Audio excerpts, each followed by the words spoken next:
Coming up now on Animal Outtakes. We need the fish, we need the water, it's tourism, it's economy, it's food, it's everything that's great about this area. It's hard to imagine being in Sarasota, Florida without great water. These groups of volunteers are on the hunt, looking to find some important animals. And if these guys are spotted, it is a good sign. The health of our coastal ecosystem is likely thriving. I'm a sloth queen. Forget about selfies. Our Inspector Planet is taking a few slothy pictures. Dr. Tracy is hanging out with some of the slowest animals in the world. And see what interesting sea critters we can find out in the bay. This and much more straight ahead on Animal Outtakes.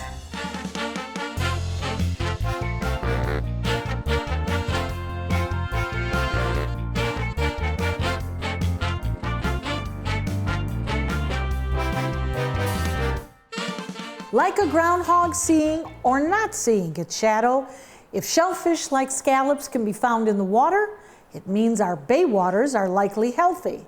Every year, a group of local volunteers with Sarasota Bay Watch head out for the great scallop search, checking to find if these bivalves are prevalent.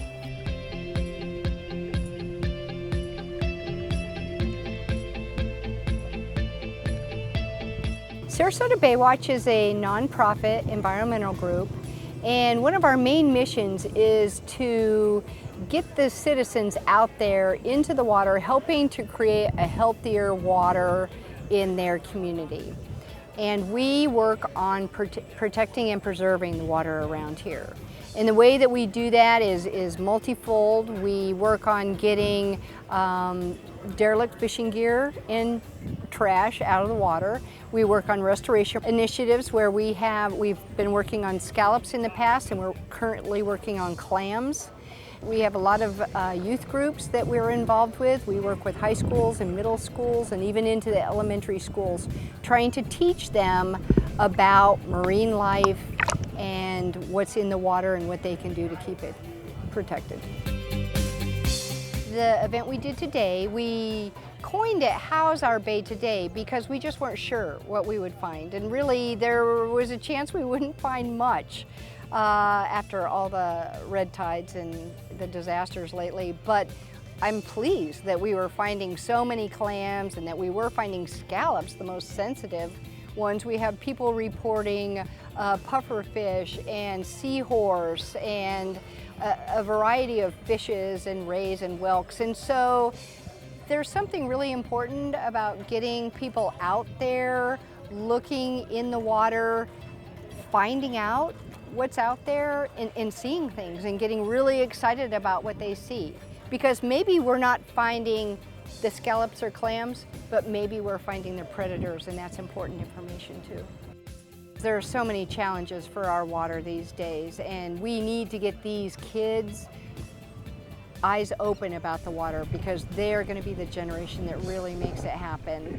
Like anything water-wise, there's a lot of flux with the water, and there are years where we have lots of scallops or we have lots of sea life, and then there are years like last year where we had horrible red tide and you have nothing after that. So there's a continual waxing and waning of marine life, which is a lot of that's a natural force, but maybe not all of it. And what we're doing with the event that we're doing today is to help see what's out there. What's out there. The scientists can't possibly be in all these places, so they can take the information we give them, which is not strictly scientific. We're citizen scientists, but we can give them information that's helpful to them.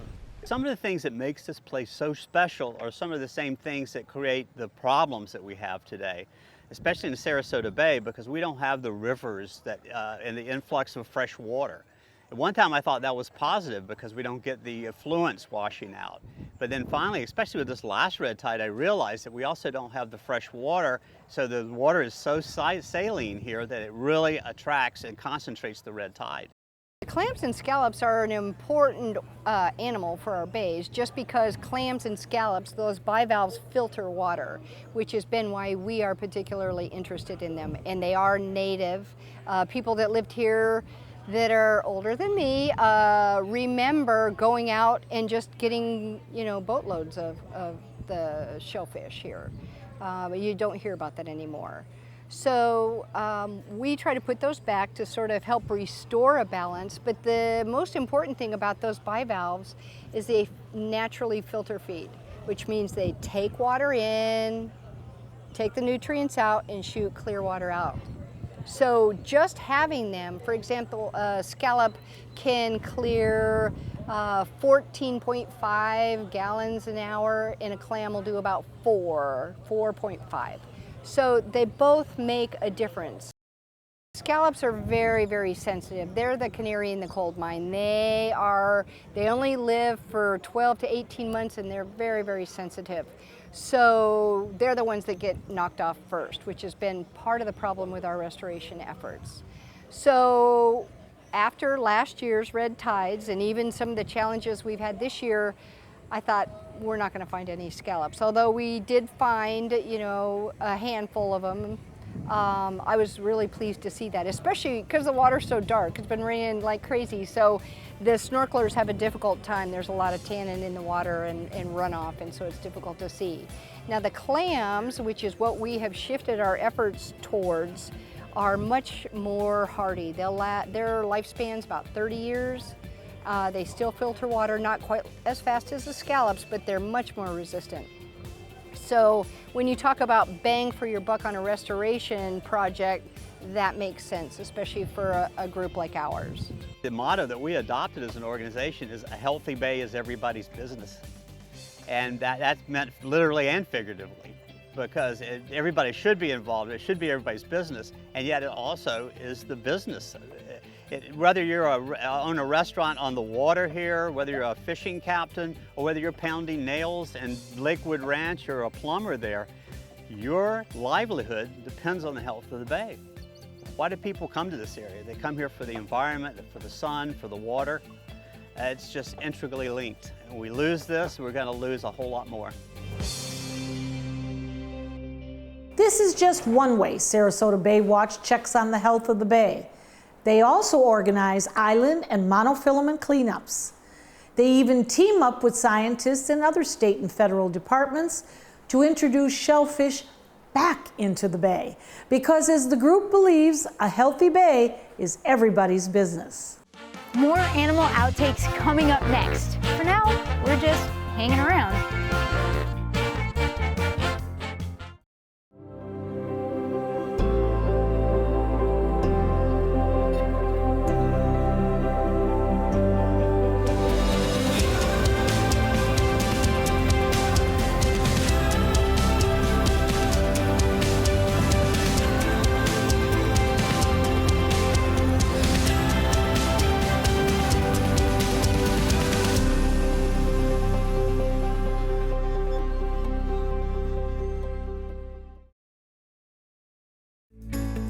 Every dog deserves a lifelong loving home.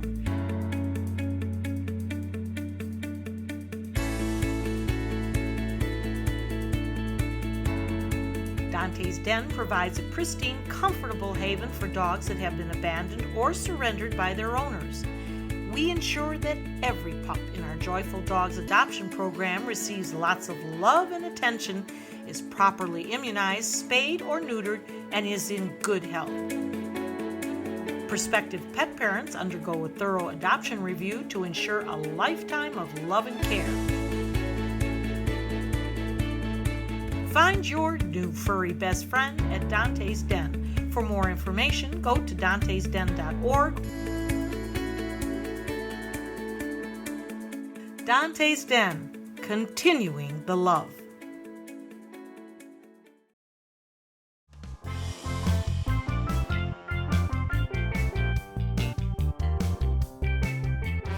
Science is everywhere, and it's all around us. It's observing the world, forming questions, and the willingness to find the answers. It's something our Inspector Planet does every day, and you can too. My name is Dr. Tracy Fanara, research scientist and environmental engineer. At Mote Marine Laboratory, I use investigation and experimentation to answer questions. my favorite place that I've ever been is the jungles of Costa Rica. I saw these huge animals hanging from the trees. They were just hanging, sleeping, eating. I wanted to be just like them. Are sloths really as lazy as they seem? So I see these guys, all they do is hang around, eat and sleep. They live the life. But the question is, are they really as lazy as they appear? Yes and no. So they do spend about 18 to 20 hours a day asleep, rough life being a sloth, but everything they eat takes a whole month to digest. Whoa. So they don't have the energy needed to move quickly for long periods of time or long distances. So really they're just being smart and conserving all that energy, kind of just hanging out all day. So if it takes that long to digest, do they have some enormous intestine inside them, or do they just metabolize it really slow? They metabolize it really slow. They do have a multi-chambered stomach, so that kind of helps slow down that process a little bit. Like a cow? Similar to a cow, yep. It's awesome. And because of that, they only typically go to the bathroom once a week. And when they do that, they lose 30% of their body weight every time they go to the bathroom. That would be incredible. That'd be great, right? That would save so much time. This is the only time they're gonna come down to the ground. So they're gonna come down, go to the bathroom, and then they're gonna go to a different tree. And everything else is up in the trees. Entire lives are upside down except for when they're going to the bathroom. That's crazy. Why do they lay upside down? Well, I see that they have evolved to be pretty much hangers. Look at that. Even the shape and the structure looks like a hanger. Yep, exactly. So like you said, they have evolved to have that upside down lifestyle, live up in the trees. Because they don't move very quickly, it also kind of helps keep them away from predators, although their biggest predator is actually up in the trees with them. What is their biggest predator? You have any ideas? No. Well, let me think. In a tree, and it's a python? It's not a python. I don't even know if pythons are in trees. So it's actually an eagle. So it's a harpy eagle. And they'll snatch these guys straight from the treetops. This big? Mm-hmm. An eagle? Yep. And Guy is about average. So he's about 18 to 20 pounds high, which is full grown, and the eagles will swoop. One's about Guy's size straight from those trees. The most amazing part of this is that I see them eating vegetables, and I hear that they eat a lot of leaves that take a long time for digestion. But what are those crazy, sharp, vampire-like teeth for? So they do have 18 teeth in there, and that's kind of the way that they can help defend themselves. So they'll reach out, whatever it is that's threatening them, bring it to their mouth, they can bite. It also helps kind of break down that food as well if they're a little bit harder. Now the two-toads have been seen eating birds as well as lizards, so they're almost more of an omnivore. Okay, you just said two toes. So he has 2 toes up front, but 3 in the back. So there are 6 different types of sloth. There's 2 different two-toads and then 4 types of three-toads. Oh wow, do they all live in the same place, or are they regional? All different regions, but they're all found in southern Central America as well as South America. Okay, so when I hang upside down, all the blood goes to my head, and I start getting really dizzy, and then I see stars, and that's about the time that I decide to come down. How are they able to do this? So everything about them is adapted for their upside down lifestyle. So the way their blood flows, some of their organs are also in a little different positions than what you're going to find for other mammals. So everything is 100% adapted for that. They've evolved millions of years. They are resilient, they are beautiful, and they do it all hanging upside down. This is what it's like to be a sloth. I'm getting dizzy. I'm getting, whoa. Oh my gosh, let's not do that again.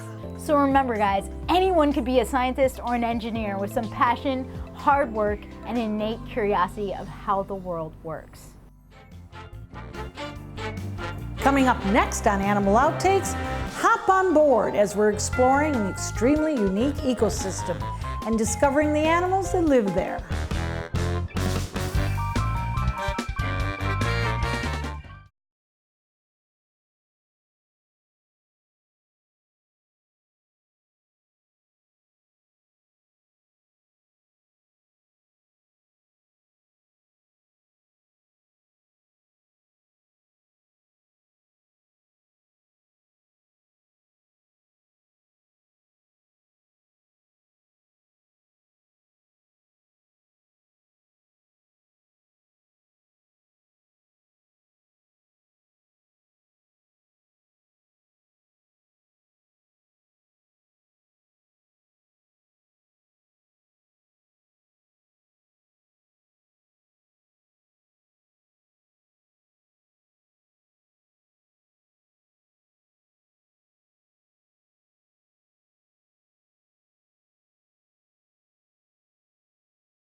Estuaries play an important role in the health of our environment overall, and there are a lot of animals that are essential to the well-being of this unique and often overlooked system.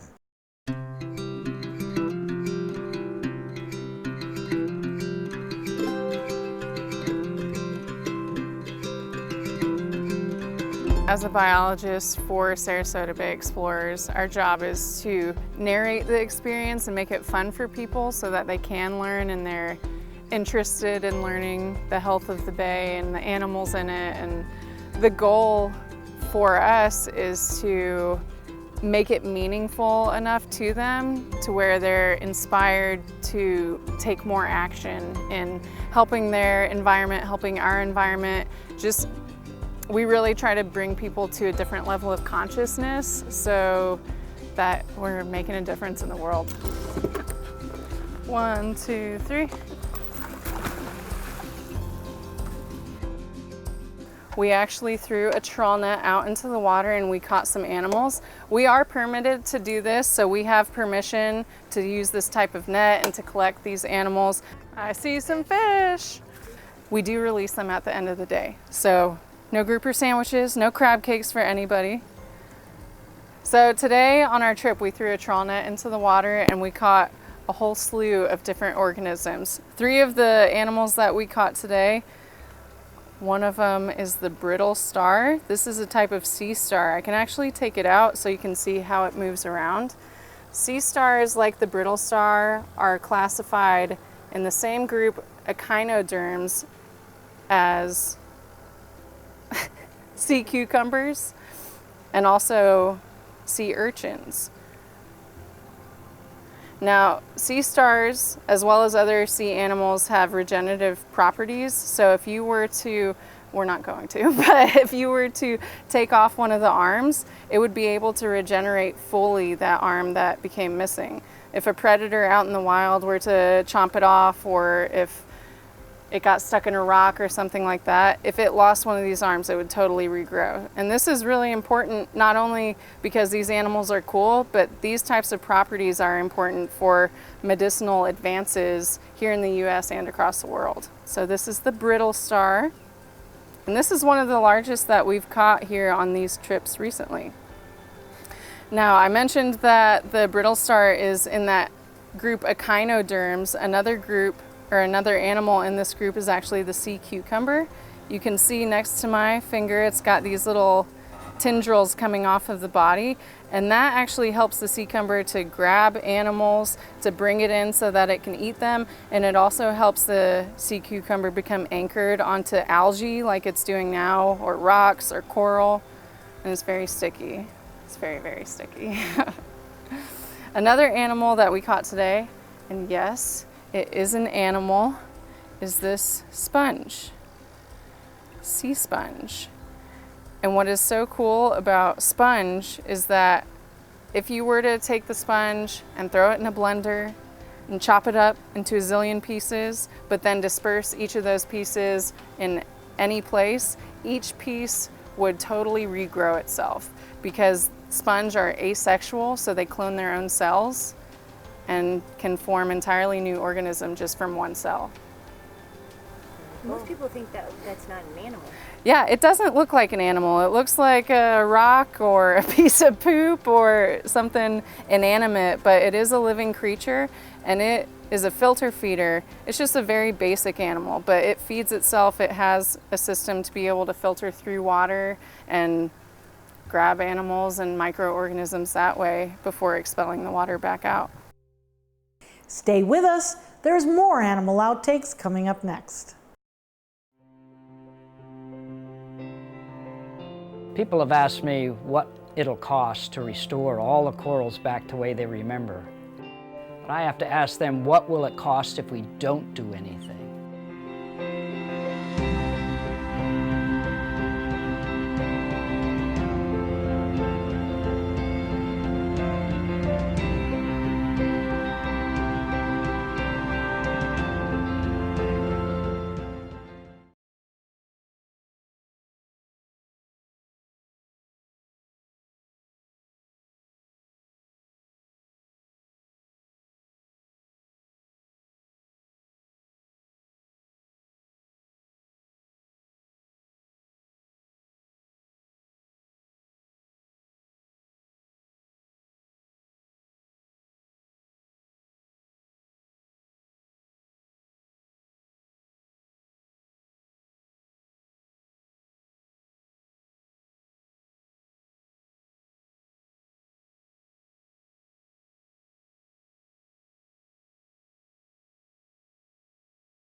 When you look into your dog's eyes, and they're not as clear as they used to be, and there's some fogginess right in the middle, I'm panicked. Am I looking at cataracts? Good probability. Actually, when you see cloudiness, though, you make me think it could be corneal too. So if your eye is suddenly hazy, I would go to the vet if it's suddenly hazy, because it could be a corneal issue. Okay, but if your pet's happy, active, and there's been no trauma, didn't get stung by an insect, that slow development as we get old, we all get cataracts. The cataract is a hardening and a drying out of the lens behind our pupil, which is what helps us focus. Sorry, but so She saw that. that's good. As we get older, pets in the neighborhood of 8 to 9 years of age, you will start to see that haziness behind the pupil, and that's the beginning of early cataracts. Technically, in most dogs, it's called nuclear sclerosis, as it is in people. And as they get older, it doesn't really affect them. They don't read or drive, so they don't need to get them removed like we do. So the normal standard old age cataract is not a big deal. You can be born with cataracts, congenital cataracts of all different kinds, and those can be much more serious and cause blindness. Usually early in life, you can see them when the veterinarian uses the ophthalmoscope. If they're puppies, you see, I can see some cataracts there that are congenital. They may very likely progress over time, but can't do much about it in general. And cataracts in pets can be removed by a veterinary ophthalmologist, and in normal situations you wouldn't remove a cataract unless a pet is totally blind, both eyes. No real reason to. Again, they're not reading and driving, right? So not cheap. I think our local ophthalmologist, it's in the neighborhood of $2,500 per eye to remove a cataract. But would you recommend that? If they're totally blind, yeah, and money's not an issue, and yeah, but there's always some risk with surgery. You could lose the eye if it really went bad, but they're blind anyway. But yeah, if they're totally blind, a veterinary ophthalmologist will consider removing the cataract. And what will that restore at that point? Well, they'll have some reasonable vision, from what I understand, and I think they even do the lens implants like they do in people. So they'll have some decent vision if all goes well. And I personally would just do one eye. No sense to do both eyes, because they'll get around much better with decent vision in one eye. And they can adjust to one eye. Oh, of course. Yeah, we remove eyes, not all the time, but it's certainly common. If there's trauma, something happens, we remove an eye and they're left with one eye, sure. So once again, if you see it, call your vet, get an examination. Especially if it comes on quick, because it could be a corneal issue. This show is produced by Dantes Den Foundation, a lifetime care facility for our four-legged friends. Hundreds of Dantes dogs have been adopted, but there are some who need constant care and will stay here at our sanctuary forever. Like Bear. Bear came to Dantes Den a few years ago when a Good Samaritan rescued him. He was tied up to a tree. The chain was arranged so he could never lie down. Bear was so neglected. He was covered with mange and he was full of malignant tumors. After several surgeries, Bear has received the love and the care he deserves. He's no longer a timid and afraid dog. He is happy and has a new vibrance to him. If you come to visit Dantes Den, Bear will be the first to greet you. He's always excited to see everyone. He loves to swim and play ball, and he even has a new buddy, his roommate and best friend, Joey. Bear teaches us that dogs are not only capable of unconditional love, but unconditional forgiveness. We hope you had fun and learned a thing or two along the way. Benson and I will be back here again next week with even more animals and some wild adventures. Until then, thanks for watching. Okay. All right, Tracy, if you want to come over here, Okay. you guys could do over there. Or wherever you need to go. Can I stare at them And both? then you can kind of come in. Well, I know he's not going to poop on my head because he gets down to do that. Sit, sit, sit.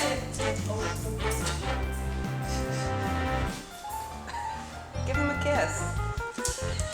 Come on, give him a kiss.